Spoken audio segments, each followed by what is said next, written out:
خۆشەویستانی کورسات نیوز سڵاوتان لێبێ بە خۆشحاڵیەوە لەگەڵ هاوکارانم پانۆڕامای ئەم شەوتان پێشکەشەکەین. هەرچەندە حکوومەت یاریێمی کوردستان و وەزارەتی دارایی بڕیاریاندا بۆ هەموو 25 مانگێک موچە بەسەر فەرمانبەرانی هەرێمی کوردستاندا دابەش بکەن، بەڵام بەهۆی ئەوەی کە 25 مانگ کەوتە ڕۆژی پشووەوە وا بڕیار بۆ بڕۆ یەکشەمە دابەش بکرێ، بەڵام تا ئەم ساتانە هەواڵی موچە نییە. موچەخۆران بە نیگەرانیەوە سەیری دۆخەکە دەکەن و پرسیار دەکەن چارەنووسی موچە چی بەسەر دێت. دەنگۆیەک لە سۆشیال میدیا وەک گومان بڵاو کراوەتەوە کە حکوومەتی هەرێمی کوردستان دەست بۆ لێبڕینی موچە دەبات. ئایا جارێکی تر ئەو هەواڵە ناخۆشە دەدرێتەوە بە گوێی فەرمانبەران و موچەخۆرانی هەرێمی کوردستاندا؟ بۆچی لە کاتێکدا نرخی $900 و داهاتەکانیش هیچ گرفتێکی نییە و کۆرۆناژ نییە، بەڵام موچە لە کاتی خۆی دابەش ناکرێ و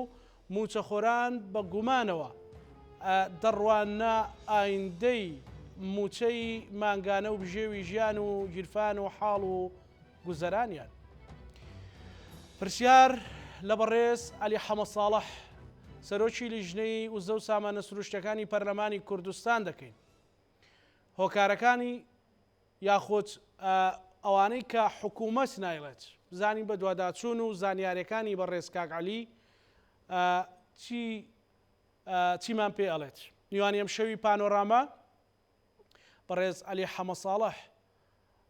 کە لە هەولێرەوە لەگەڵمانە. کا عەلی سڵاوت لێبێ، ئەم کاتت باش، سوپاس کە بەشداری پانۆڕامای جارێکتر بوو بەرە زوو ماندوو دەکەین. پرسیارێکی سادەی موچەخۆران بکەین، بۆ ئەمڕۆ موچە دابەش نەکرا؟ سڵاو ڕێز کاکزانەکان، بە ناوی خوای گەورە و میهرەبان، سڵاو بۆ بینەرانی بەڕێستان. طبعاً بێ بەڕوون و ڕاشکاوی گرفتەکان وەک خۆی بڵێ زووی خەنە ملکێشەی تەکنیکی لە کاتێک هیچ ڕەبتی بە بابەتی تەکنیکیەوە نییە نەدانی موچە، ئەوەی کە هەیە ئەمەی خوارەوەیە. ئێستا بۆ ئەوەی موچەی فەرمانبەران بدرێت هاوپەیمانان 32 ملیارە دەن، ینی ئەمریکا ئەوانە نزیکەی 873 ملیار دیناری تر پێویستە. باشە، ئەم 873 ملیارە ئێسەوە 200 ملیارەکەش تقریبان ڕاگیراوە، ئەبێ بە داهاتی نەوت و بە داهاتی ناوخۆ بدرێ. داهاتی نەوت و ناوخۆش بە ئەتیفاقی سیاسی دیاریەکرێ کە چەند بدرێ، یعنی ئەمە بەڕوون و ڕاشکاوی هەموو شتەکان بڵێ. بەڵێ مانگی پێشوو لە بەرمیلێ نەوت $25 ماوەتەوە کە کۆی گشتەکەی $350 ملیۆن 512 ملیار دینارەکە. ئەو کاتە ببوورە کاک عەلی نەوت بەچەند بۆ ئەو کاتە ببوورە بۆی ڕوون بێ بۆ بینەرەکە ئەو کاتە نەوت بەچەند بوو؟ مانگی پێشووە کاکە گیان لە مانگی حوتەوە بۆ ئێستا بەفر بێ یا باران، خۆر بێ یا هەتاو، خۆر و هەتاو یەکێکن، بەفر بێ یا باران، خۆر بێ هەتاو بێ، بەهار بێ، زستان بێت، هەرچی بێ، نەوت زۆر بێ، هەرزان بێ، کەم بێ، هەر $350 ملیۆن ماوەتەوە. بەڵێ، ینی لە مانگی حوتەوە هەموو مانگە تاوەکو ئێستا هەر $350 ملیۆن تەمویلی موچەکراوە. لە هەندی حاڵتا نەوت هەفتا بووە، هەندێک جار $85 بووە، هەر نەوتی برێند تەبعان ئەڵێن، هەر $350 ملیۆن ماوەتەوە، ڕێژەی نەگۆڕە. ئەمە نەوتەکە 512 ملیار. ئەوە کەی تری کە ئەمێنێتەوە ئەگەر 200 ملیارەکە بێ ئەدرێ، دوای 200 ملیارەکە ئیدارەی سلێمانیە بێ 7 ملیار و نیو بدا بۆ موچە، ئیدارەی هەولێریشە بێ 93 ملیار و نیو بدا بۆ موچە. بەڵێ، ئێستا ئەبێ ڕێکەون پارەی نەوت چەندێ بێتەوە و هەر مەنتیقەیەکیش لە داهاتی ناوخۆ چەندێ تەمویلی موچە بکە. تا ئێستا ئەمە نەکراوە. جا ئەگەر داهاتی نەوت و ناوخۆکە کەم بکەنەوە ئەڕۆنەوە پەنابن ئەبنەوە بۆ لێبڕین. لە کاتێکە هیچ منطقێک نییە بۆ ئەوەی لێبڕین بەردەوام بێ بەم بەڵگانەی لای خوارەوە. بەڵێ، جارێ باسی ئەو خەوە ناخۆشە نەکەین کاک عەلی، باسی ئەوە بکەین کە داهاتەکە بەبێ 200 ملیار دینارەکە ئەگاتە چەند بە حەقیقی بەبێ ئەوەی کە زۆر جارەوتر چاکسازیەکرێ. باسی ئەوەکەم. بەڵێ بەڵێ، باسی ئەوەکەم. بەڵێ، باسی ئەوە. پار مانجی دوو، یعنی باسی دۆخێکی نمونەیی ناکەم، باسی چاکسازی و شت ناکەم هیچ. بەڵێ، پار مانگی دوو داهاتی ناوخۆ 374 ملیار دینار بوو. ئەگەر داهاتی ناوخۆ وەکو پار بۆ تەمویلی موچە بە 374 بووە نەکۆی داهاتی ناوخۆ 374 تەمویلی موچەیان کردووە بەشێکیش بۆ پرۆژەکان بەشێکیش بۆ کۆکردنەوەی خاشاک ئاوا بووە ینی بەشێکیش بۆ نەسرەی دەوائیرەکان بەڵام پار مانگی 374 ملیار دینار بەس لە داهاتی ناوخۆ درراوە بە موچە ئەگەر لە داهاتی ناوخۆ 374 ملیار دینار بدرێ و لە بەرمیلێ نەوتیش تەنیا 25 دۆلار بمێنێتەوە بەبێ بەغراتوانی موچە دابشکی و ئەگەر 35 دۆلار و 40 دۆلار بمێنێتەوە ئەوە مامومایە نزیکێت توانی 100 بۆ 150 ملیار دیناریش بخەیتە پرۆژەوە بەڵام تۆ لە بەرمیلەکە هەر 25 دۆلار بمێنێتەوە و داهاتی ناوخۆکەش بەبێ هیچ هۆکارێک لە 374 ملیارەوە بۆ تەمویلی موچە هێنا بوویان بۆ 150 تقریبان ئەویش نەدرێت خۆی 164 بەس مانگی پێش و 150 نەبوو چکە تاوەکو ئێستا ئاسایشی ئیدارەی سلێمانی معاش مانگێکی وەرنەگرتووە بەشێک لە شارانیش معاشیان وەرنەگرتووە ها یعنی دۆخی موچەخۆر خراپە لەناو ئەم خراپیا دۆخی بەشێ لە موچەخۆرانی سلێمانی خراپترە بەهۆی ئەوەی کە دواتر وردیەی نەسەری هۆکارەکەی چیە و چۆنی شارە سەرەکرێ بۆیە یعنی پرسیارە جدیەکە ئەمەیە بێ لە سەرۆکایەتی حکومەتی بکەین لە پار بۆ ئەمساڵ چی ڕوویدا هەموو خەڵک پرسیارەکە هیچ شۆکێکی دارایی لە هەرێمی کوردستان ڕوویداوە جوابیش نات 243 جار پرسیارم لێ کردوون من حوت کاکە چی ڕوویداوە ینی جواب ناتەنەوە کاکە فەرم وەڵامێکی گومرکەیە ڕسومات زیایی کردووە باش زیایی کردووە ئێمەعقولە داهات کەمی کردبێ یعنی هیچ جوابێکیان پێنی وەکو کابرای مەڕەکەی لێ وتی کاکە من 5 مەڕم نەداوە پێ ئەویت با وتی ئێمە 4 نییە ئێوت دە تەواو وتی کاکە تەواو نییە من ئەمە 5 کەسن دەیەکی مەڕێکیان بەرێ دای پێیان یەکیان بەری نەکەو ئێوتی کەواتە 4 وتی ئاخرەوەکەش ئازا بۆیە بیبردایە بۆ خۆی ئەمانش وایان لاتوە هەر بە هەموو منطقێک کاکە زانە بە هەموو منطقێک ئێستا داهات بەشی موچەیەکە بەڵام تۆ معقولە ینی خەڵک هەبێ لە شارەوانی لە ئاسایش لەکوێ معاشی مانگیەکی وەرنەگرت بێ ئەو مانگی سێ و ناشدانێکەی وەرێگری خۆ کێشکەوە من بەردەوام سە قسەم لەگەڵاکردون لە ختم بۆ ئەوەیە چۆن بێ ئەمە هەڵکرێت کێشەکە ئەوەیە ڕوونتر قسەیەکی ترەکە ڕوونتر شەفافتر یەکێتی و گۆڕان یا ئەوەی ئیدارەی سلێمانی ئەوانە مناقەشەی داهاتی نەوت لەگەڵ پارتیان ناکەن بە هیچ شێوەیەک مناقشەی خازیش لەگەڵ ناکەن مناقشەی بۆری خازیش ناکەن مناقشەی اتفاقی تورکیاش ناکەن لە بەرامبەرە ئەوش حەقی بە داهاتی سلێمانیوە نییە چەنە چۆنە چیە لە کاتێکە داهاتی سلێمانی ئەگەر نەگەڕێتەوە کۆ نەکرێتەوە خراپ کۆ بکرێتەوە خراپ بگەڕێتەوە یا دەستی بە یا هەرچی لێبێ 1 دینار نە هەولێر زەرەکە نە دۆک زەرەکە نە حکومە زەرەکە خەڵکی سلێمانی زەرەکە چونکە پارەی سلێمانی بەس بۆ سلێمانیە بەشێکی بۆ موچەخۆرە بەشێکی بۆ دەرمانە بەشێکی بۆ خاشاکە بەشێکی بۆ جادە و ڕێگەوبانە بەڵێ بەڕاستی ئەمە شتێکی زۆر خراپە لە کاتێکە ئێمە ئەنجومەنی هەرێمی نەوت و غازمان هەیە دوانی پارتیە یەکێکی دوانی یەکێتیەکی وەڕانە ئەم ئەنجومەنە خۆیان کۆ نابنەوە لە کاتێکە بەرزترین دەسەڵات لە دۆسەی نەوتە ئەنجومەنی هەرێمی نەوت و غازە سەرۆکی حکومەت نییە باشە با ئەم کۆبنەوەی ئەنجومەنی وەزیرانی ئەم چوارشەمە بابێن مناقەشەی داهاتی نەوت بکەین کاکە من پێتەڵێم ئێستا داهاتی نەوت ئەگەر داهاتی ناوخۆش لە 374 ملیارەوە بێ بۆ گریمانە بۆ 150 ملیار ئەگەر نەوت بێتە 35 دۆلار لە بەرمیلێ کێشە نابێ یعنی تۆ داهاتی ناوخۆکەوا بێ و لە بەرمیلێ نەوتیش 25 دۆلار بمێنێتەوە بە دڵنیاییەوە ناتوان موچە دابشکە باشە ستە بە ڕێزێک پەیوەندی کردو بە کۆنتترۆل کاک عەلیەڵێ بەشێک لە خانەنشینیش هەرچەندە بڕیاری لێدراوە بەڵام بەشێکی وەری گرتووە لە چوارشەمەوە بڵێ دەستکراوە بە دابشکردنی بەڵام تا ئەم ڕۆژکێک شەمە بۆ هەمووی وەری نەگرتووە یعنی ئەم گرفتە بۆ ئەوەی بە دوواداچوونت کردبێکە بە ڕێز لەسەر ختم و لەسەر هێڵم یعنی چی دەستکەوتووە لەوەی کە ئایا داهات کەمی کردووە عەرزی برای خۆمە بەڵێ ئەمەم دەستکەوتووە عەرزی برای خۆمە ئەگەر هاوکارانم سەوتی کاکعلی دەنجی کاکعلی بۆ من زیاد بکەن بۆی بەباشی بگات ئەمە کەناڵی یەکێتیە و با بە ڕاشکاوی بیڵین کاکە کرد من ناسم لە کەناڵ ئێمە گفتوگویەکی ڕۆژنامەوانەیە کاکێکیان باش ئەبوو لە مانگی یەک و لە مانگی 12 لە داهاتی سلێمانی 7 ملیار و نیو بۆ موچە تەرخان بکرێت ئەو بەشەی خانە نشینی ئەو بەشەی شارەوانی ئاسایش لەوە بێت.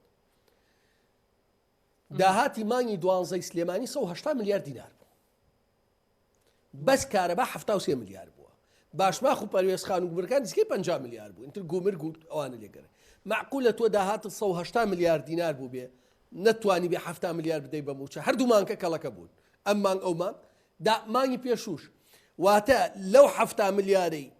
کە بۆ ئیدارەی سلێمانی تەرخان کراوە موچەی ئەو شوێنانەی خۆی پێ بدا نەیداوە. حکومەتی هەرێمی شەڵێ من حەقم نییە دوو ئیدارەی یەکەیە. ئێستا ئەو جیلە مەعاش وەرگنیاوەری نەگرن حکومەتی هەرێم تەدەخل ناکات. یەک دەرمان نەمێنێ لە نەخۆشخانەکانی سلێمانیە کە بەرە ئەوە چێ نەمێنێ حکومەتی هەرێم تەدەخل ناکات. هەرچی پرۆژەی سلێمانیە وەستا ئەوە حکومەتی هەرێم تەدەخل ناکات. حەقی نییە ئەم دوو ئیداریەیە. من پێتەڵێم سلێمانی لە دوو لاوە حسارێکی زۆر قورسی لەسەرە. یعنی ئەوە بێ بازاڕیەکە و زەخت لە بزمسمان و کاسپوشت بوەسێ. حەل چییە؟ من داوام کردووە لە جێگری سەرۆکی حکومەتیش لەم کەناڵی یەکێتیشەوە ئەم داوام هەیە. ئەگەر منطق نەبوو ئەگەر حەلی دۆسیەکەی نەکرد ڕەخنەم لێ بکرێت. بەڕێز کاقوبات باشە فەرموو. باشە هەموو سەریمانیە کاقوبات بابێن داهاتی سلێمانی ئیعلانکەین. بۆ نمونە 160 ملیارە 170 ملیارە. ئەمە باشماخ، ئەمە پەروێزخان، ئەمە کارەبا، ئەمە گومرگ، ئەمە ڕسومات، ئەمە باچ. خشتەیەکمانەیە 180 ملیارە. بەرامبەریشی ئیعلان کرێ کە لە چیا خەرج کرا. ئەمە نەوان 70 ملیارمان دا بە موچە. 10 ملیارمان دا بە بۆ نمونە پرۆژەکانی شارەوانی کە 1 2 3 4 4مان دا بە خۆراکی نەخۆشخانە و سزن و ئەوەنە 2 ملیارمان دا بە کۆکردنەوەی خاشاکە. عەدالەت دروستە بێ. ئەو کاتە هیچ هەر گەورە کۆمپانیایەک باجی نەدا خەڵکەڵێ ئەو کە باژەکە نادا کەواتە دەرمان لە نەخۆشخانەکە بەبڕێ ناڵێ جادەکە تەواو بێ. بەس ئێستا دۆخێ دروست بووە خەڵکەڵە من بۆ باج بەم ئەی بن باشە خەڵکیش تەییدیەکە لەبەرەوەی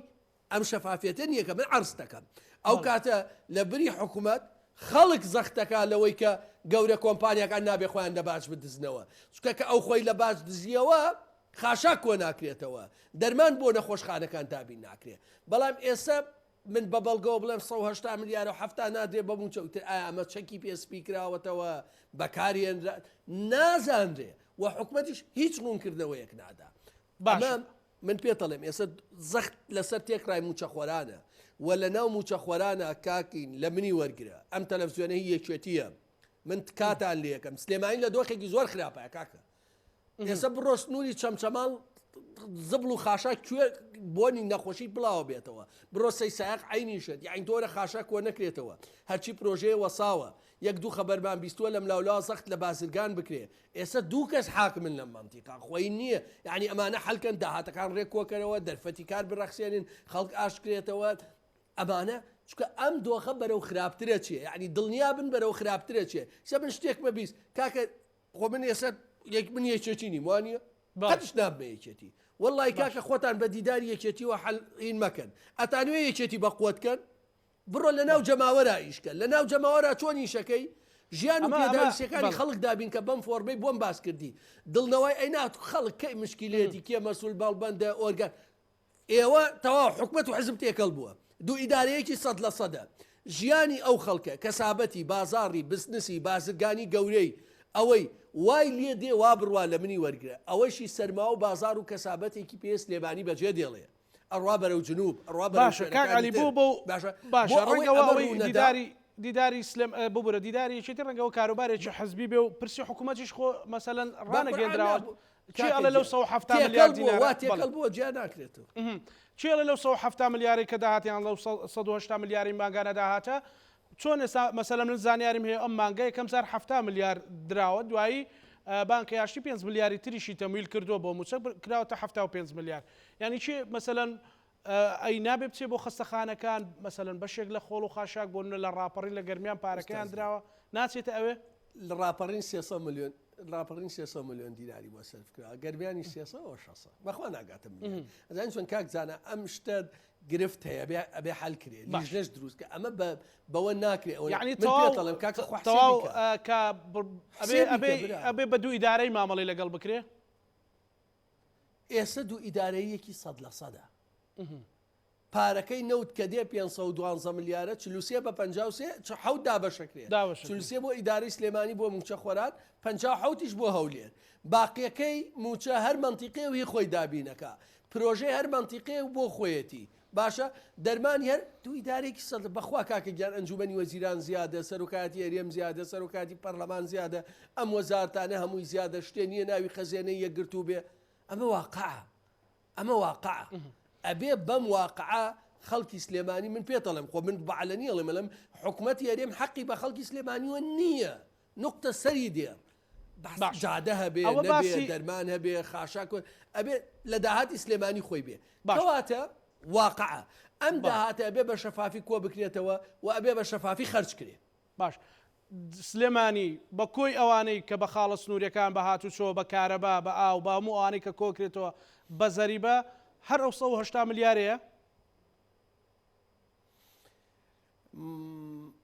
مانگی 12 نزگەی 180 ملیار بووە مانگی پێشتر کەمتر بووە مانگی دوو پار ساڵ بەس بۆ تەمویلی موچە سلێمانی 174 ملیاری داوە بەس بۆ تەمویلی موچە ینی لەو دەوروبەرانە ئەگەر باشتر کۆ بکرێتەوە و قاچاقیەکە نەمێنێ و خاڵە سنووریەکان کۆنتترۆلکە زیاتریشەکە ئەگەر زەویە نایابەکان لە بریەوەی بدرێ بە ئەموو ئەو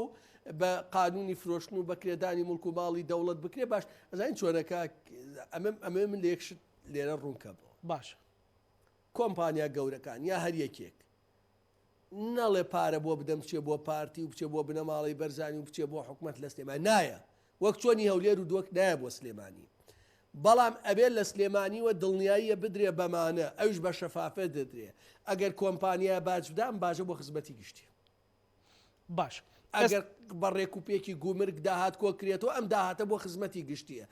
ئەگەر نەکرێت لە نەتیجا گریمان کەس باج نادا کەس پارەی ئاو نادا کەس پارەی کارەبا نادا گومرگیش نییە هەمووی نەتیجەکەی کێ سەرەکە سلێمانی سەرەکە 7 ملیاری موچەت پێ ناترێت وەکو ئەوەی ئێسەی بینی نادرێت پرۆژەکانەوەسێ با بۆسێ حکومت کێشەی نییە هەولێر و بووە دۆک بۆ کا بە دووسایت بەی خۆیڵە تۆش ڕۆ بەی خۆت بیکە کەواتە ئەبێ سلێمانی لەمە تێبگا بەدەستی خۆی توانێت سەری خۆی بخورێنێت باشە کاک علی داهاتی هەولێر و دهۆک زیاترە مەسەلە چییە مەسەلەن ئەو تەمویلینیان لە شوێنی ترەوە حکوومەت تەمویلەکە پرسەکە سیاسیە چییە بابەتەکە بەڵێ داهاتی هەولێر بۆن منە بە مەرزەکانی بەوە چەندە بە کارەبا و ئاو بەس خەدەمیەکە بەدڵنیاییەوە بەدڵنیاییەوە زیاترە بەدڵنیا مەسەن پاربانی دوو داهاتی هەولێر و دۆک بۆ تەمویلی موچە 210 ملیار 11 ملیار بوو ئێستا 93 ملیارە چی ڕوویدان یەک بانی برایم خەلیل و حاجی ئۆمەران ئەوەی گەڕاوەتەوە 110 ملیار دوو لە هەولێر 12000 کۆمپانیا هەیە لە سلێمانی 6000 و کۆمپانیەکانی سلێمانی زۆربەی مایاپوچ بووە بۆ معلوماتە ئیسە کێ ئیشیە مەعاملە زۆر گەورەکانیانە زۆربیان باج نادەن باشە لە بە قانونی وەبەرهێنانی گەشە پێدانی پیشسازی پرۆژەکانی نیشتە جێبوونە ئەنتەرنێتیش باج نادایان ئەوەکانی تر ئیشیان نەماوەکە بێ باش بن بۆیە هەر مایەپوچە بن هەرمە یەک دنیا ئەرکیش خراوەتە سەر بازار بەناوی ڕۆژە بەناوی سکردوێکردنەوەی ساڵانە ڕۆژە بەناوی باج زیادکردنی باش بە تەخمینی زیاتر ڕۆژێک کرێ ئاو کارەبا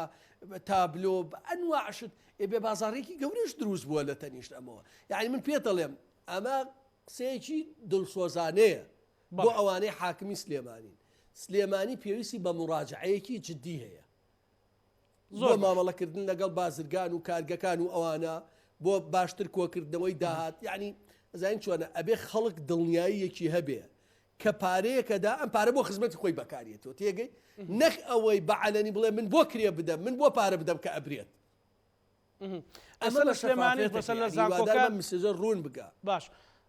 دروستە لە زانکۆکان دەرماڵە هەبووە مەسەلەن لە هەولێر و دۆک تا ئێستا بە تەواوی دەرماڵە دابەش نەکراوە ئێوە خراپە ئەوەش هەر بێت لە داهاتی خۆیان بیدەنەمان ئەوەش هەر لە داهاتی سلێمانی دراوە بەڵێ نانە دەرماڵەی قوتابیانی خوێندکارانی سلێمانی ئەبێ وا بڵێ دەرماڵەی خوێندکارانی سلێمانی لە داهاتی سلێمانی دراوە دەرماڵەی ئەو قوتابیانەی هەولێر و دۆکە نەدراوە بێ لە داهاتی هەولێر و دۆک بدرێ زۆر باشە کاک عەلی پرسی نەوت یعنی بۆ وەکو جەناب دوتت مەسەلەن بە بەفر و باران هەر بە بەفر و هەتا و هەر 350 ملیۆن دۆلارە کەی زیادەکە ئێستا نرخینە $100 قسە ناکەن تۆ سەرۆکی بەڕێستا سەرۆکی لیژنەی وزن قسە ناکەن من لەوانەیە من پێتەڵێم دەیان جار پرسیارم کرد بێ ئێستا بەداخەوە دۆخێ دروست بووە پەرلەمان پشتگوێ خراوە ڕەبتی بەدەستەی سەرۆکایەتی زۆرینەی پەرلەمان چی هەیە بەڵام ئەم ئەرکەی ئەنجومەنی وەزیرانە هی وەزیرەکانە و هی ئەنجومەنی هەرێمی نەوت و غازە بەداخەوە دیسان تاکی دەکەمەوە ئەم ئەنجومەنیە کە جێگری سەوەکی حکوومەت وەزیری دارایی وەزیری پلاندانان تیان هیوادارم ئەم هەفتە ڕوونکردنەوەی بدەن کە داهاتی نەوت چەندێک گەڕاوەتەوە چۆن بۆ ئەوەندێ ئەی بۆ مانگی پێش و شەرەوە نەبوو پێشتی شەرەوە نەبوو پێشتی شەرەوە نەبوو پێشتی شەرەوە نەبوو لە مانگی حوتەوە تا ئێسا کێشەکەوەی چەند پارەی داهات ینی مانگە و مانگ فەرقەکە دوو مانگ فەرقەکە داهات لە مانجی حوتەوە تا ئێسا هەر $350 ملیۆن نا بۆ نمونە ئێستا و مانگە بە $100 فرۆشە کەی پارەی و $100 ئەگاتە خەزێنەی حکوومەت ئەمە ئیدەنە ئارتی بانک کۆی پارەکە درێتە ئارتی بانک بە $، ئارتی بانک دینارەکە داتەوە حکوومەت دینارەکەیانە نامە بەس دوای مانگێک دێتەوە پارەکە بۆ نمونە لە دەرەوە نانە مانگانە دێتەوە هەموو سەری هەموو مانگێک دێبانک زووتری شەکەڕێتەوە یان ئێستا ئەگەر تا چەند ڕۆژی تر بڕوات ئەم پرسی $100 لە دوای شەڕی رووسیا و ئوکراینەوە کاریگەریە بێ لەسەر خەزێنەکە نانە خۆ مانگەکانی تر ئەو پارەی 25 مانگە مەعاش تەوزیع کراوە لە داهاتی نەوت بووە مەسەن مانگی پێشوو 25 مانگ و 26 لە سەحە دەستی پێکرد دوای دووسێ ئەوە لە داهاتی نەوت درا لە داهاتی نەوتەیدەن دواتر لە داهاتی ناوخۆی دەن دوای پارەکەی بەختایەت ئاوە باشە ئێستا خۆ وتیان لە سێ سەرۆکایەتیەکە و خانەنشینان کەوتە خانەنشینانیش هەموو وەریان نەگرتووە لە داهاتی نەوتەدەن خۆ هەموو داهاتی نەوتیان نەداوە بۆ پارەمانی وەری نەگرتووە بەڵێ بە هەموو داهاتی نەوتیان نەداوە بەوە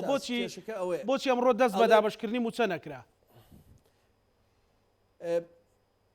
لە داهات من پێتەڵێم هێشتا ئتیفاقیان نەکردووە لە بینی خۆیانە چەندێکی ناوخۆ بێنن چەندێکی نەوت بێنن ئەم چەنی نەوت و ناوخۆ بەشی کۆی موچەیەکە یا لێبڕینێنەوە تەسەورەکەی بیر لە لێبڕیم بکەنەوە لەم دۆخەیە کە هیچ شۆکێکی دارایی ڕووی نەداوە وەڵڵی جا ئەگەر بکرێتەوە و قبول بکرێ مەکارە سات بەڕاستی عیبە یعنی تۆ نەوت گران بێ ئەو جا لێبڕین بێنیتەوە